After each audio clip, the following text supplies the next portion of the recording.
आज प्यारे बाबा हमें कहते हैं कि हमारी ये पढ़ाई बुद्धि की है ना। वैसे भी हम सब कुछ बुद्धि से ही करते हैं, है ना। लेकिन जब आत्मा देह अभिमान में होती है तो बुद्धि की ग्रहण शक्ति कुछ और होती है, वो दूसरी चीज़ें धारण करती है। मैं आपको एक बहुत बढ़िया अनुभव सुनाती हूँ। एक बार एक भाई आए सेंटर पर, तो मुझे कहते हैं कि मैं बीके का कोर्स कर चुका हूँ और कुछ दिनों तक मैंने मुरली भी सुनी थी, पर मेरे जीवन में बहुत कष्ट हैं, प्रॉब्लम्स हैं, उनका कुछ निवारण नहीं हुआ, तो मैं इस दुख से कैसे छूटूं। तो मैंने उसको कहा कि आप भोजन शुद्ध करें, अमृत वेला करें। तो फिर वो मुझे कहते हैं कि मुझे कैसे प्रूफ मिलेगा कि भोजन शुद्ध करने से, अमृत वेला करने से मेरी प्रॉब्लम्स हल हो जाएंगे, है ना। मुझे प्रूफ क्या है कि उससे कुछ पुण्य बनता है या कुछ अच्छा होता है।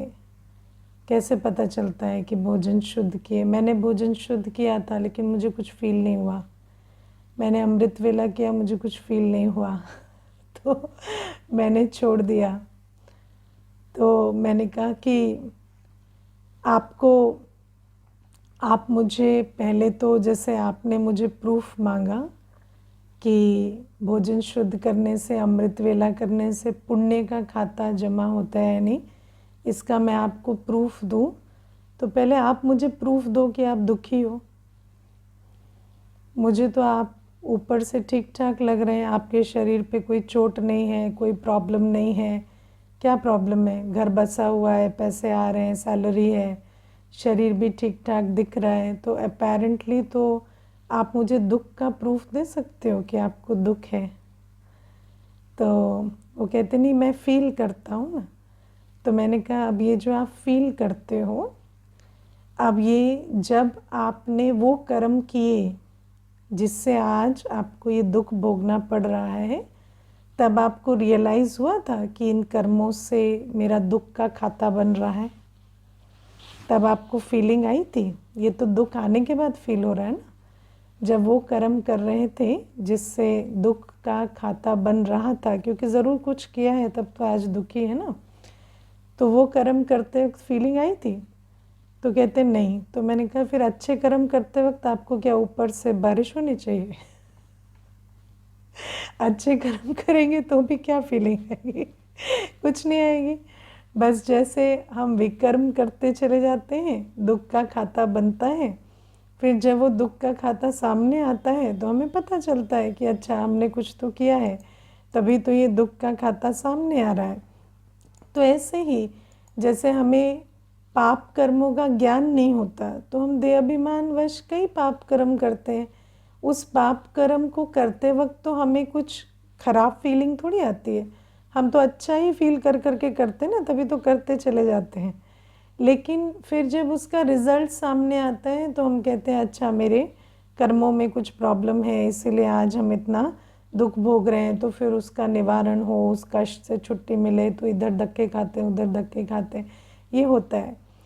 लेकिन जब हम करते हैं तो पता नहीं चलता ना। तो ऐसे ही जैसे अज्ञान हमसे पाप कराता चला जाता है, फिर वो पाप का खाता जब सामने आता है तो फील होता है। ऐसे ही पुण्य भी पता नहीं चलता करते वक्त, है ना। हम अमृत वेला करते हैं, आधा सोते हैं, आधे जगते हैं, पता थोड़ी चलता है कि कुछ जमा हो रहा है। या भोजन शुद्ध करते हैं, है ना, तो पता थोड़ी चलता है, वैसे कुछ पता नहीं चलता। लेकिन जब उसके रिजल्ट सामने आते हैं तो आत्मा को पता चलता है कि हाँ मेरा पुण्य का खाता कुछ जमा हो रहा है या हुआ है, इसलिए आज मेरी जो हालात है, जो दुख की अवस्था थी, वो बदलकर सुख की अवस्था बन रही है। कई बार ऐसा भी होता है दुनिया में कि सर्कमस्टेंसेस अनुकूल है। आजकल कई व्यक्ति ये मुख से ये बात कहते हैं कि कारण कोई नहीं है, बात कोई नहीं है, वजह कोई नहीं है, कोई बीमारी नहीं है, कोई ऐसे संबंध में भी प्रॉब्लम नहीं है, कोई खास कारण नहीं है। अगर आप मुझे पूछें तो मेरे से ज़्यादा सिचुएशन कईयों की ख़राब है, लेकिन हम दुखी बहुत हैं, है ना। तो ऐसे ही कई बार ऐसा भी होता है कि जब पुण्य का खाता होता है तो सिचुएशन सारी ठीक है या सिचुएशन बिगड़ी भी हुई है, तो सिचुएशंस में प्रॉब्लम नज़र आएगी, लेकिन आपको दुख की अनुभूति नहीं होगी, क्योंकि दुख और पाप कनेक्टेड हैं। तो कई बार सिचुएशन अनुकूल होते भी दुख का अनुभव हो रहा है, कई बार सिचुएशन प्रतिकूल होते हुए भी दुख का अनुभव नहीं हो रहा है। तो ये सारी पाप पुण्य की बातें हैं जिसको कोई बाहर से कुछ पता नहीं लगता। मैं तो कभी कभी विचार करती हूँ कि जब हम किसी के सम्मुख बैठते हैं, है ना, तो देखने में क्या आता है, एक शरीर, है ना, बस एक शरीर सामने क्या दिखाई दे रहा है, एक शरीर।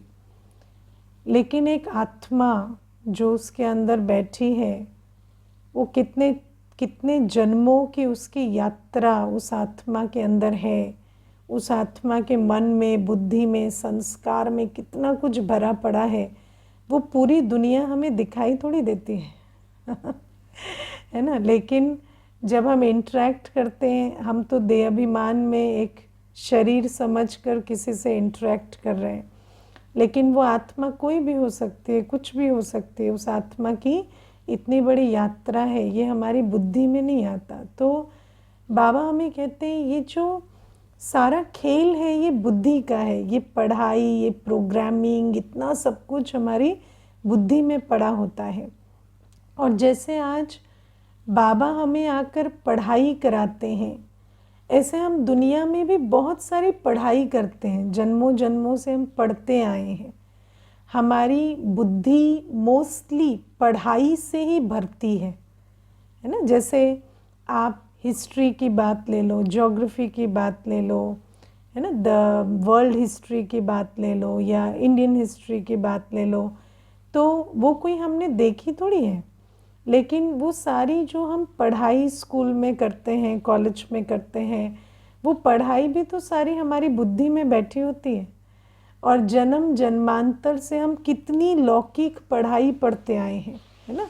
और उस लौकिक पढ़ाई में हमें कितना कुछ पढ़ाया जाता है। फिर हम कितनी सारी पढ़ाई घर में करते हैं, देखकर, ऑब्जर्व कर कर, अपने माता पिता से सीखते हैं, उनके शब्दों से हम कितनी सारी बातें बुद्धि में रखते हैं। तो ये जो सारी पढ़ाई है, ये जो हम दुनिया में भी इतनी सारी जो बातें अपनी बुद्धि में भरते हैं, वही बुद्धि तो हमारा दृष्टिकोण, हमारी वृत्ति, हमारा कर्मों का निर्णय का परखने का आधार बन जाती है ना। तो आज बाबा कहते हैं कि अभी मैं आकर तुम्हें एक नई पढ़ाई पढ़ा रहा हूँ, और ये जो पढ़ाई है ये उस पढ़ाई से बहुत डिफरेंट है जो तुमने दुनिया में पढ़ी है। ये पढ़ाई तुम्हारी पढ़ाई है, तुम्हारी यात्रा की पढ़ाई है, तुम्हारे स्वदेश की पढ़ाई है, तुम्हारे स्वधर्म की पढ़ाई है, तुम्हारे पिता की पढ़ाई है, तुम्हारे भविष्य की पढ़ाई है। तो बाबा कहते हैं ये जो पढ़ाई है अब तुम्हें अपनी बुद्धि में बिठानी है। और जितना जितना, इसीलिए बाबा हमें स्वदर्शन करा रहे हैं, बाबा हमें परमात्मा का परिचय दे रहे हैं, बाबा हमें सारे चक्र का ज्ञान दे रहे हैं, बाबा हमें गुणों का ज्ञान दे रहे हैं, बाबा हमें सतयुगी अवस्था का ज्ञान दे रहे हैं। और बाबा कहते हैं जितना जितना तुम इस पढ़ाई को, क्योंकि पढ़ाई के साथ बहुत इम्पॉर्टेंट चीज़ होती है रिविज़न, है ना। जो भी हम पढ़ते हैं उसको उगारना, उसको रिवाइज करना। तो बाबा ये जो हमें पढ़ाई पढ़ा रहे हैं, इसको हम जितना जितना बुद्धि में उगारेंगे उतना हमारी वृत्ति, दृष्टि, हमारे कर्म सब बदलेंगे, हमारी परख शक्ति, निर्णय शक्ति सब बदलेगी। तो बाबा हमें कहते हैं इस पढ़ाई पर हमें बहुत ध्यान देना है। इसी पढ़ाई को हमें बुद्धि में चलाते रहना है, इसी पढ़ाई में अपनी बुद्धि को बिजी रखना है, क्योंकि ये सारी बात बुद्धि की है ना। तो ये जो बुद्धि है, जो देखती है, समझती है, परखती है क्या चल रहा है, बुद्धि बताती है ना। आप एक सीन देखते हैं, आप एक सीन देखते हैं, लेकिन उस सीन में चल क्या रहा है ये कौन बताता है? बुद्धि बताती है ना। बुद्धि बताती है व्हाट इज़ गोइंग ऑन। जैसे कोई किसी को मार रहा है तो बुद्धि बताती है ये मार रहा है, या ये अत्याचार हो रहा है, या ये इसको दुख दे रहा है, या इसने दुख दिया था इसलिए ये बदला ले रहा है ना, या ये कार्मिक अकाउंट सेटल हो रहा है, या कार्मिक अकाउंट बन रहा है। कोई भी इंटरप्रिटेशन जो आप करते हैं एक सीन का, एक व्यवहार का, वो सब कुछ बुद्धि करती है ना। अभी ये ज्ञान सुन के ऐसे ऐसे सिर कौन हिलाती है? बुद्धि, है ना। बुद्धि कहती है हाँ ये बात ठीक है ना। या कभी कभी बुद्धि बुद्धि को कन्फ्यूजन होगी ना तो एक्सप्रेशन ऐसे हो जाता है, ये क्या बात कह दी दीदी ने, ये अजीब सी बात, ये मेरी बुद्धि में नहीं बैठी। तो ऐसे बुद्धि सारे रिस्पॉन्सेस बुद्धि से आते रहते हैं। ये बुद्धि जो है यही सुनती समझती है, इंटरप्रेट करती है, आइडियाज़ को इम्बाइब करती है। तो ये जो बुद्धि है, बाबा कहते हैं पढ़ाई भी बुद्धि से कर रहे हैं। और बाबा कहते हैं ये पढ़ाई हम बुद्धि से करते हैं, और ये पढ़ाई बुद्धि को भी दिव्य बुद्धि बनाती है। तो दोनों चीज़ है ना, सब कुछ दुनिया में साइक्लिकल है। तो यहाँ भी ज्ञान में भी सारी चीज़ें साइक्लिकल है। बुद्धि से पढ़ते हैं और पढ़ाई बुद्धि को परिवर्तन भी करती है। लेकिन बाबा कहते हैं ये जो यात्रा है जिसमें हम बुद्धि से पढ़ रहे हैं और पढ़ाई हमारी बुद्धि को दिव्य बुद्धि बना रही है, इसमें हमें बहुत संभाल रखनी है अन्न की। और गृहस्थ व्यवहार में रहते, प्रवृत्ति में रहते बहुत युक्ति से चलना होता है। अब कई बार ये जो गुह्य बातें हैं, ये कर्म की गति, गुह्य कर्म की गतियाँ जो बाबा हमें समझाते हैं ना, ये हमारा लॉजिकल माइंड नहीं समझता। जैसे उस भाई ने मुझे पूछा ना कि जब हम भोजन शुद्ध करते हैं तो ऐसा क्या हो जाता है ना। लेकिन हम इस बात को वैसे नहीं समझ सकते। लेकिन मैं आपको हमने प्रैक्टिकल जीवन में देखा, जैसे बहुत अच्छा मनुष्य जो है वो अच्छा ज्ञान में चल रहा है ना, आत्मा को सारा ज्ञान समझ आ रहा है, बुद्धि भी काम कर रही है, लेकिन लौकिक परिवार में जाएगा, अशुद्ध भोजन खाएगा। अशुद्ध भोजन माना प्याज लहसुन वाला भोजन सिर्फ नहीं, पतित के हाथ का बना भोजन। जो आत्मा काम, क्रोध, लोभ, मोह, देह अभिमान वश है, उसके हाथ का बना भोजन खाता है, उसके बाद उसका सारा सूर्य बदल गया है। वो जो बातें कर रहा है ऐसा लग रहा है पता नहीं इसने कोर्स भी किया है या नहीं। उसकी बातें, उसकी सोच, उसकी सारी परख शक्ति, निर्णय शक्ति अलग ही चल रही है। तो बाबा कहते हैं ये जो प्रभाव है, अन्न का प्रभाव, इसको हम समझ नहीं पाते। हम देह अभिमान की एक बहुत बड़ी प्रॉब्लम है, सूक्ष्मता की ताकत को समझ नहीं पाते, है ना। आज मुझे एक बहन बहुत अच्छा अनुभव सुना रही थी कि 1 वर्ष से ज्ञान में हूँ, लेकिन आत्मिक स्थिति कितनी प्रभावशाली है ये अभी समझ में आता है, कुछ समय से, है ना। लेकिन मैं समझती हूँ आप बहुत लकी हैं जो अभी भी समझ में आ रहा है ना। सालों साल तक भी नहीं समझ आता। तो ये जो सूक्ष्म चीज़ें, स्थिति का प्रभाव, वृत्ति का प्रभाव, अन्न का प्रभाव, संग का प्रभाव, इसको समझने में बहुत समय लगता है, क्योंकि हम बहुत मटेरियलिस्टिक, बहुत ग्रोस कॉन्शियसनेस से आते हैं ना, जिसमें हमें लगता है जो चीज़ दिखती नहीं वो क्या असर करती होगी, है ना। अब हम भोजन खाते हैं, हम सोचते हैं खा रहे हैं, मुख से खा रहे हैं, इसमें ऐसा क्या हो जाएगा आत्मा को, है ना, या बुद्धि पर ऐसा क्या हो जाएगा। लेकिन परमात्मा शिव बाबा हमें वो बातें समझाते हैं जो 2 आँखों से दिखाई नहीं देते। तो बाबा कहते हैं पतित के हाथ के अन्न का बहुत असर होता है। जो जिस वृत्ति में है, जिस वृत्ति से भोजन बनाता है, वो वृत्ति तुम्हारी वृत्ति बन जाएगी। तुम जैसे ही वो भोजन खाओगे। इसीलिए बाबा कहते हैं वो जो तुम बुद्धि पे इतना काम कर रहे हो, अगर पतित के हाथ का भोजन खाएंगे, जो लोभ के प्रभाव में, मोह के प्रभाव में है, कामवश है, उसके हाथ का भोजन खाने से तुम्हारी बुद्धि पर भी वही असर हो जाएगा और फिर तुम्हारी वृत्ति, दृष्टि, कर्म भी उसी आधार से बनते चले जाएंगे, है ना। तो ये बहुत सूक्ष्म चीज़ है। अभी देखो पीछे ना मैं से एक माता की बात सुन रही थी, तो उस माता को बहुत विघ्न पड़ रहे हैं घर में, है ना, युगल से। तो उस माता ने लेकिन एक बहुत अच्छा निर्णय लिया कि मुझे अब भोजन शुद्ध कर ही देना है। तो उसने नवरात्रों में ये निर्णय लिया कि अब मैं नवरात्रों का बहाना लेकर पहले भोजन शुद्ध कर देती हूँ घर का, है ना। तो सारा जो प्याज लहसुन था बाहर उठाकर फेंक दिया और भंडारे को साफ किया और अभी पूरा विधिवत जो श्रीमद् प्रमाण भोजन बनना चाहिए वो बनाना शुरू कर दिया। अब युगल जो है वो धीरे धीरे, वो मुझे कहती है दीदी मैं 10 दिन में भी अंतर देख पा रही हूँ कि पहले जो युगल बहुत विघन डालते थे, अब थोड़ा सा चिढ़ते हैं, ज़्यादा कुछ नहीं कहते। तो इतना इम्प्रूवमेंट सिर्फ अन्न से आता है ना। अन्न का इतना असर होता है बुद्धि पर। जब बाबा की याद का भोजन खिलाएंगे किसी को बनाकर, बाबा की याद की ताकत उस भोजन में है, तो उस आत्मा का भी संबंध बाबा से बनने लगता है। इतनी ताकत भोजन में होती है।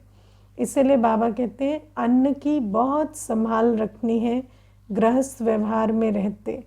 अन्न सिर्फ ऐसा नहीं है कि जैसा अन्न वैसा मन, मन तो है ही, लेकिन बुद्धि, परख शक्ति को, निर्णय शक्ति को अन्न प्रभावित करता है। अन्न कर्मों को प्रभावित करता है, क्योंकि जैसा अन्न खाएंगे वैसी बुद्धि बनेगी, वैसे कर्म करेंगे। तो बाबा कहते हैं इतना हमें अन्न की संभाल प्रवृत्ति में रहते करनी है, क्योंकि प्रवृत्ति में सबसे बड़ी चीज़ क्या होती है? भोजन की लेन देन करते हैं ना सभी। जो लौकिक व्यवहार में इसको बहुत अच्छा मानते हैं, है ना। किसी को कॉफ़ी पिलाओ, किसी को चाय पिलाओ, किसी को खाना बना के खिलाओ, किसी को कुछ। तो अन्न एक दूसरे के यहाँ खाना पीना, इसको बहुत व्यवहारिक समझते हैं या अच्छा समझते हैं, व्यवहारिकता समझते हैं इसे। लेकिन बाबा कहते हैं तुम्हें बहुत युक्ति से चलना है, अन्न की संभाल करनी है। फिर बाबा कहते हैं और भी युक्ति लगानी है, पवित्र रहना है ना। तुम्हें गृहस्थ व्यवहार में रहते पवित्र रहना है। पवित्रता मुख्य है। जहाँ पवित्रता नहीं है वहाँ बुद्धि कभी आत्मिक स्थिति में, बुद्धि बल ऐसा नहीं होगा कि आत्मा जो है वो जिसको आप कहेंगे तीसरे नेत्र के आधार से देखे या सुने। बुद्धि का ताला बंद हो जाता है जब देह अभिमान आएगा, और देह अभिमान काम विकार से बहुत पक्का हो जाता है। तो बाबा कहते गृहस्थ व्यवहार में रहते पवित्र ज़रूर बनना है, बहुत युक्ति से चलना है। लेकिन बाबा कहते अगर इतनी भी नौबत आ जाती है कि कोई मार पीट के निकाल दे, तो बाबा कहते बर्तन मांज कर भी पवित्र रहना चाहिए। इतना पवित्रता का महत्व है। लेकिन बाबा इसमें एक बात जो समझाते हैं वो क्या है ना, देह अभिमान। देह अभिमान नहीं होगा, संपूर्ण देही अभिमानी होंगे, तब सोचेंगे कि पतित नहीं बनेंगे। लेकिन हम भले विकार में जाना पड़ा तो बर्तन मांज लेंगे, लेकिन पतित नहीं बनेंगे। तो इतना कौन सोचेगा? जो बिल्कुल देही अभिमानी होगा, जिसको समझ आएगा फ़ायदा नुकसान यात्रा सब आत्मा की है। अगर आत्मा का नुकसान हुआ तो सब कुछ गया। वही इतना पक्का निर्णय ले सकेगा, इतनी हिम्मत दिखा सकेगा। आप देखो कि देह अभिमान में बहुत भय होता है। देह अभिमान में कितने तरह का भय होता है, कभी सोचते हो? आज बाबा अंडरलाइन कराते हैं ना कि आत्मा अविनाशी है। अविनाशी माना उसको कोई भय नहीं है ना। आत्मा मान अपमान, हानि लाभ, निंदा स्तुति, जय पराजय, यश अपयश, जीवन मृत्यु सबके परे है। लेकिन आत्मा देह अभिमानवश कितने चक्करों में रहती है ना। आप कभी अपने आप से पूछना, है ना, कोई घर से निकाल देंगे तो क्या हो जाएगा? कोई इंसल्ट कर देंगे क्या हो जाएगा? कोई बदनाम कर देंगे क्या हो जाएगा? लेकिन मनुष्य कितनी चीज़ों से डरता है। देह अभिमान में मनुष्य को माया दो रूप से, इच्छा और भय दोनों से बहुत तंग करते हैं। तो बाबा आज हमें कहते हैं इतना देही अभिमानी हो, इतना निर्भय हो, शेर की सवारी करे, है ना। शेर की सवारी करना माना इतना निर्भय होना कि कोई भी बात आ जाए मुझे भय न लगे कि मैं श्रीमत का पालन करूं तो ये हो जाएगा, है ना। श्रीमत पर चलने में कभी पीछे कदम ना हो, तब कहेंगे हाँ ये शिव शक्ति है ना। बाकी वैसे इतना करेज दिखाने की कोई ज़रूरत नहीं। मैंने पहले भी एक बार सुना है ना, एक बार एक भाई था, तो उसका वो और उसका बेटा छत पे खेल रहे थे, तो उसका बॉल, है ना, दूसरे छत पे गिर गई, दूसरे साइड वाले छत पे। तो ये भाई कहता है बेटा तू चिंता मत कर, तेरा बाप अभी जवान है। और उसने कूदा मारा दूसरे की छत पर। तो कूदा मारा तो बीच में जो गड्ढा था ना, गैप था, उसमें नीचे गिर गया और हड्डियां टूट गई।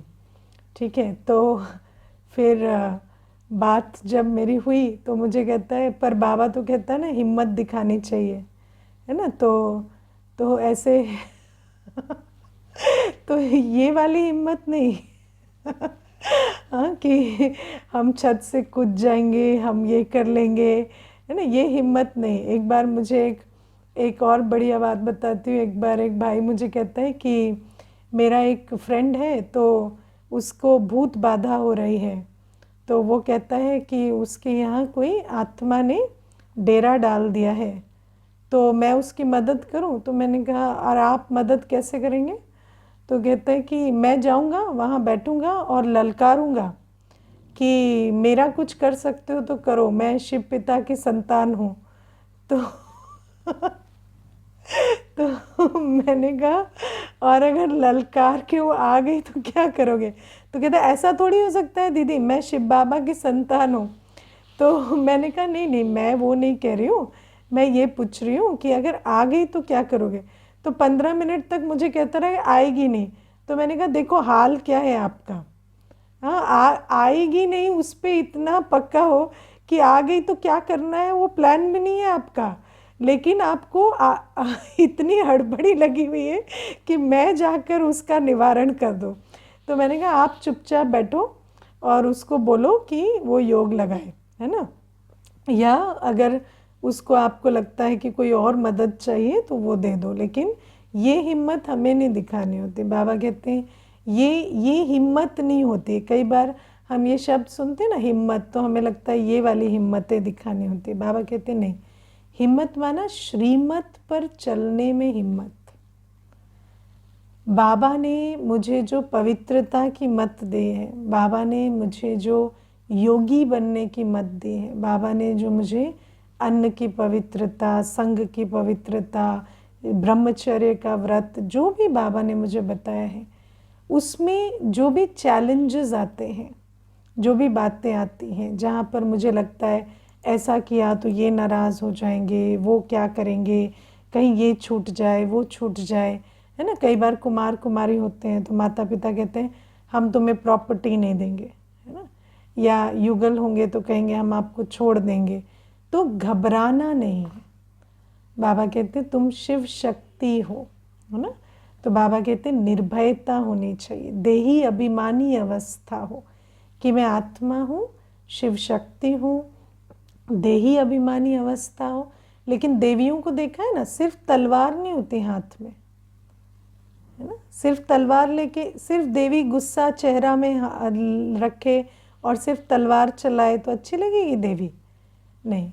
तो देवियों के हाथ में दिखाते हैं तलवार भी है, तो त्रिशूल भी है, तो वरदानी हस्त भी है, तो कमल पुष्प भी है, तो चेहरे पर मुस्कान भी है ना। तो बाबा कहते हैं इस प्रकार से हिम्मत रखनी है। हिम्मत ऐसे नहीं रखनी है कि हमारी आंखें लाल हो गई हैं और हमें क्रोध आ रहा है, ऐसी वाली हिम्मत नहीं। हिम्मत रखनी है कि भय नहीं लग रहा, और भय नहीं लग रहा माना हमारा स्वरूप कैसा हो, बहुत शीतल, बहुत सौम्य, प्रेम स्वरूप, शांत स्वरूप, वरदानी स्वरूप, है ना। तो ऐसा हमें शिव शक्ति बनना है। बाबा कहते हैं देही अभिमानी रहो, मैं आत्मा हूँ, अविनाशी हूँ, और मैं किसकी हूँ, किसकी श्रीमत पर चल रही हूँ, शिव बाबा की। तो मेरा बाल भी बांका नहीं हो सकता, है ना। और मुझे अपनी आत्मिक स्थिति को खोने की ज़रूरत नहीं है, मुझे क्रोध में आने की, परेशान होने की, चिंतित होने की कोई ज़रूरत नहीं है। बिल्कुल अपनी वरदानी, शुभ भावना, शुभकामना संपन्न निर्भय अवस्था में स्थित रहना। तो बाबा कहते हैं इतना हमें युक्ति से चलना होगा। गृहस्थ व्यवहार में रहते बाबा कहते हैं कि मैं आया हूँ जो आत्माएं, चाहे किसी भी कॉन्टेक्स्ट में है, गृहस्थ व्यवहार में है या कुमार कुमारी है, कोई भी है, हर एक आत्मा को वर्षा लेने की इक्वल अपॉर्चुनिटी है, लेकिन मेरी श्रीमत पर चलना पड़ेगा। और बाबा आज हमें और एक बहुत सुंदर बात कहते, विनाश काले प्रीत बुद्धि बनो। विनाश काले प्रीत बुद्धि। गृहस्थ व्यवहार में रहने में सबसे बड़ा और एक चैलेंज क्या आता है, एक तो विकार का चैलेंज आता है, दूसरा आता है मोह का चैलेंज, है ना। हमारी प्रीत किससे जुटी होती है, देहधारियों से। तो बाबा कहते हैं ये भी युक्ति से चलना है कि रहे हम गृहस्थ व्यवहार में, लेकिन मेरी प्रीत एक शिव बाबा से। बाबा कहते रोज सुबह, है ना, रोज सुबह चारों तरफ आंख घुमा कर देखो, क्या है, सब विनाशी है ना। आत्माएं अविनाशी, ये वर्तमान वाला संबंध विनाशी है ना। आत्माएं अविनाशी है, और ये जो वर्तमान पिता पुत्र भाई बहन का संबंध जो भी है परलौकिक में, वो क्या है, वो तो विनाशी है। तो उस संबंध से अपनी बुद्धि को निकाल लो, बस आत्मा समझकर, है ना, अपना हिसाब किताब चुक्त करना है अपने।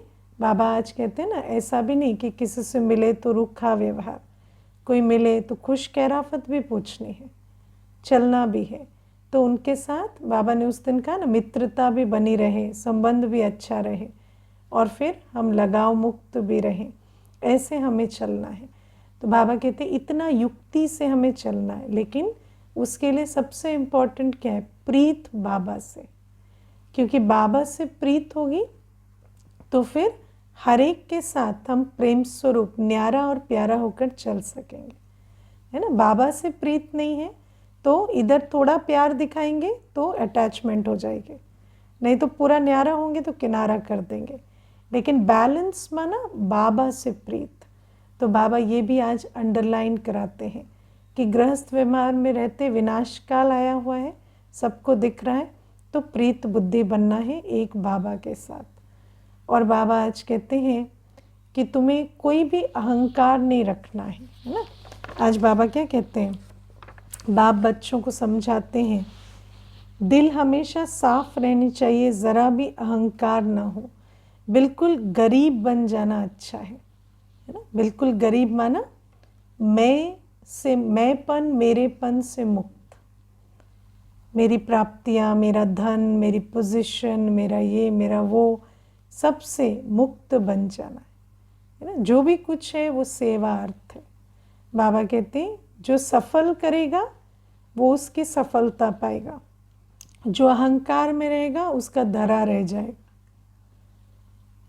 देखो, जिसको जिस चीज़ का अहंकार होता है ना, सबसे इंटरेस्टिंग चीज़ है उसकी वो चीज़ किसी के काम नहीं आती।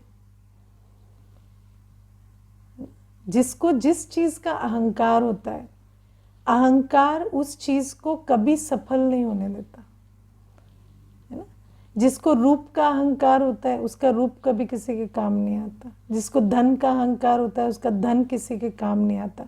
जिसको बुद्धि का अहंकार होता है उसकी बुद्धि भी कभी किसी के काम नहीं आती। वो क्या करेगा, मैं क्यों करूं, मैं बुद्धिवान हूं, मैं ही क्यों करूं, मैं ही क्यों करूं, करते करते वो बुद्धि को ही नाश कर देगा। तो बाबा कहते किसी भी चीज में तुम्हें मैंपन नहीं होना चाहिए।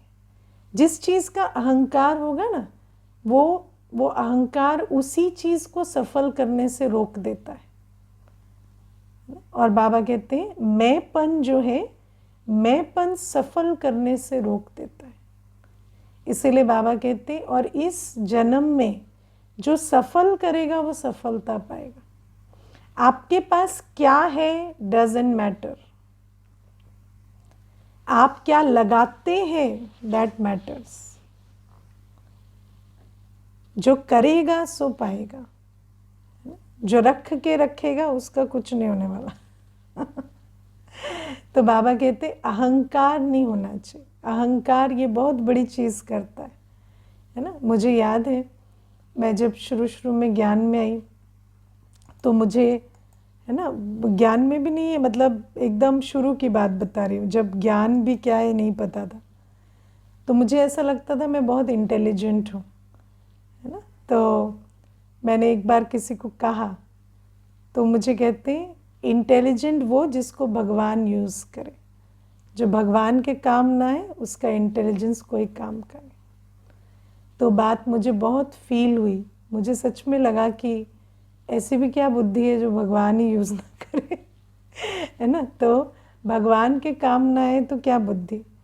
तो फिर समझ में आया कि आज तक बुद्धिवान है करके कभी बुद्धि को काम में ही नहीं लगाया, है ना। तो बाबा कहते हैं ऐसे ही धनवान धन को समेट के रखता है ना। बुद्धिवान बुद्धि को खर्च नहीं करता। जिसके पास बहुत वाक कला होती है वो यही कहता है मैं बहुत अच्छा राइटर हूँ, मैं बहुत अच्छा ये हूँ, करता नहीं उसको यूज़, है ना। इसीलिए कहते हैं ना रावण स्वर्ग की सीढ़ी बना सकता था, भक्ति में कहते हैं बनाया कुछ नहीं। तो रावण क्या है, अहंकार।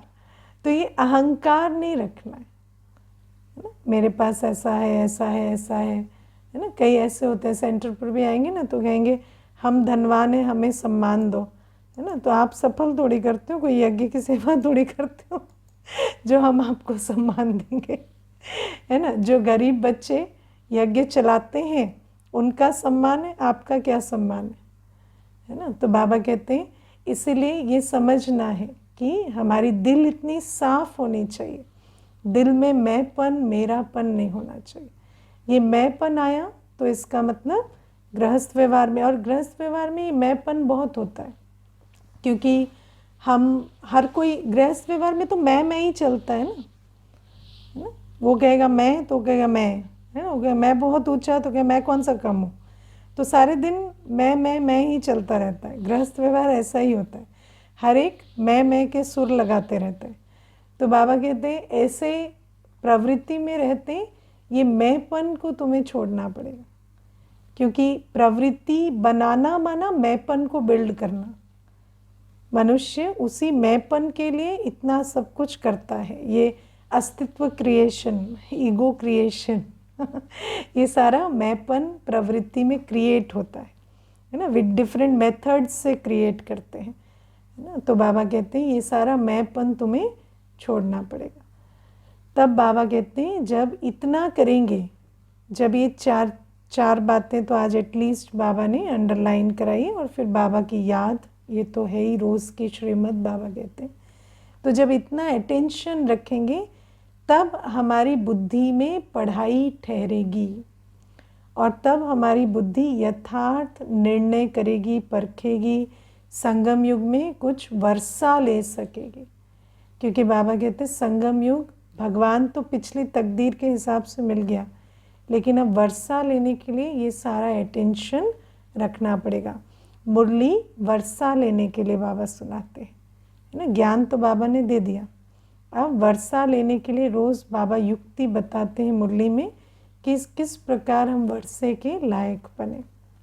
और आज बाबा पाप के ऊपर भी बहुत अंडरलाइन कराते हैं कि पाप छिप नहीं सकता, है ना। कुछ भी छिपा नहीं रहेगा, इसलिए बाप को बताकर माफ़ी ले लेनी है, आधा माफ़ हो जाएगा बाप को बताने से। लेकिन जैसे आज मुरली में भी सुना है ना कि बताना माना श्रीमत लेना ना। बताना मतलब ऐसा नहीं आप बता के दौड़ के चले गए, बाप की सुनी नहीं, ऐसा थोड़ी। हाँ, मैं बस बताने आया हूँ, सुनने नहीं आया हूँ, ऐसा। हाँ, आपको पता है ना, एक भाई था, तो ये कहानी कई बार सुनाई है। तो एक भाई था, तो उसकी युगल ज्ञान में चलती थी। तो वो बाबा उनके घर आए, ब्रह्मा बाबा। शिव बाबा तो ब्रह्मा बाबा रथ है, तो शिव बाबा भी डेफिनेटली है। तो बाबा का उनके घर आना हुआ, क्योंकि युगल ज्ञान में चलती थी और बहुत अच्छी माता थी। तो वो जो भाई था उसको आया कि इतनी बड़ी आसामी मेरे घर में बैठी है, तो जैसे भक्ति में होता है ना, कन्फेशन कर लेते हैं। तो वो भी एक दिन बैठे बैठे बाबा को कहता है, मैं आपको कुछ एक अपने जीवन के बारे में बताऊंगा, लेकिन आप बस सुनना, कुछ कहना नहीं, कोई राय नहीं देना मुझे, है ना, मैं सिर्फ सुनाऊंगा। तो फिर वो बाबा ने कहा, पर श्रीमत तो बोले नहीं, राय लेनी नहीं है, बस सुनाना है। तो उसने कहा, मैं 4 चम्मच रोज लेता हूँ, है ना। तो 4 चम्मच क्या लेते हैं आप समझ गए ना। तो 4 चम्मच वो रोज लेता था, और उसके बाद वो कह के चला गया, बाबा की सुनी नहीं। तो जब उसने शरीर छोड़ा, तो वतन में भी, है ना, बाबा ने उसको सहानुभूति तो दिखाई कि भाई ठीक है, तुम रो रहे हो, पछता रहे हो, क्योंकि आत्मा शरीर छोड़ने के बाद तो 4 चम्मच भूल जाती है ना, उसके बाद तो उसको पाप पुण्य सब दिखाई देने लगता है। तो वो रो रहा था, दुखी था शरीर छोड़ने के बाद। तो बाबा ने उसको सांत्वना दी, लेकिन बाबा ने कहा, बच्चे मैं भी अब कुछ कर नहीं सकता, है ना। तो बाबा जो कहते हैं ना कि सुनाना है तो सुनाना है और सुनना भी है। सुनाना माना सुना के भाग जाना नहीं होता है, सुना कर सुनना भी है, और राय लेनी है और उसको इम्प्रूव करना है, क्योंकि एक गलती अनेक गलतियों में कन्वर्ट ना हो, कर्म की गति पूरी ना बन जाए। उसके लिए बाबा कहते हैं, बाबा बैठा है तो राय ले लो और फिर उसको बदलो। तो बाबा हमें कहते हैं कि इसलिए, और ये नहीं सोचो कि जो छिपा हुआ है वो छिपा रहेगा, है ना, सारे पाप सामने आएंगे। बाबा कहते हैं, पहले अकाउंट ऊपर में था, अभी यही है। सुना कि नहीं आज मुरली में, अभी यहाँ है। अभी कोई हिसाब किताब ऊपर का ऊपर नहीं रहेगा, छिपा नहीं रहेगा, सब यही सामने आएगा। इसीलिए बाबा कहते हैं, वो जो सारे हिसाब किताब का पिटारा खुले, इससे पहले तुम अभी बाबा को सुनाकर राय लेकर कुछ ना कुछ तो माफ़ी ले लो, कुछ ना कुछ सुधार कर लो। और बाबा कहते हैं, ये नहीं सोचो कि छोटी भूल है, कक का चोर सो लक का चोर। कोई भी पाप है, छोटा भी करते हैं तो भी उसका संस्कार बनता है, और वो संस्कार कल बड़ा पाप भी कराएगा, क्योंकि संस्कार जो है वो पहले छोटे रूप से कर्म में आता है, फिर धीरे धीरे वो बड़ा पाप कराता है। इसलिए बाबा ने आज कहा कि सावधान रहो। और बाबा ये भी हमें एक बहुत अच्छी युक्ति सुना रहे हैं कि पहले तो दुनिया में हमें ये नहीं मालूम था ना कि इसको चेंज कैसे करें। तो बाबा कहते हैं, अभी तो तुम्हारे पास वो ऑप्शन है कि जो भी पाप किया है वो सुनाकर राय लेकर उसको परिवर्तन कर दो। तो ये भी अपने कर्मों को बदलने की बहुत अच्छी युक्ति बाबा आज हमें बता रहे हैं। ओके, राय कैसे लेनी है। अच्छा, आज तो ब्रह्मा बाबा नहीं है, तो किसको सुनाएंगे। ब्रह्मा बाबा ने जिसको बिठाया है उसको सुनाएंगे, है ना, जो आपको निमित्त मिले हैं, आपके केस में मैं और भाई, है ना। तो हमें सुनाएंगे कि क्या पाप हुए क्या नहीं, और जो राय दी जाएगी वो लेकर चलनी। और श्रीमत हमें मुरली में भी कई राय मिलती है जैसे आज बाबा ने कहा पाप की कमाई है तो कम से कम डूबी नाव से लोहा तो निकाल लो, है ना, कम से कम उसको सफल कर लो, यज्ञ में पुण्य के कार्य में लगा दो। इस प्रकार से भी कई राय तो बाबा मुरली में भी देते हैं, तो वो भी अटेंशन देना है, क्योंकि कई बार हमारी जो सिचुएशन है, जो पाप है, उस हिसाब से बाबा हमें राय देते हैं। और कहीं कोई बात समझ में ना आए तो पूछ सकते हैं, है ना, व्हाट्सएप पे लिखेंगे, पूछेंगे तो आपको उत्तर ज़रूर मिलेगा। ओके, ओम शांति।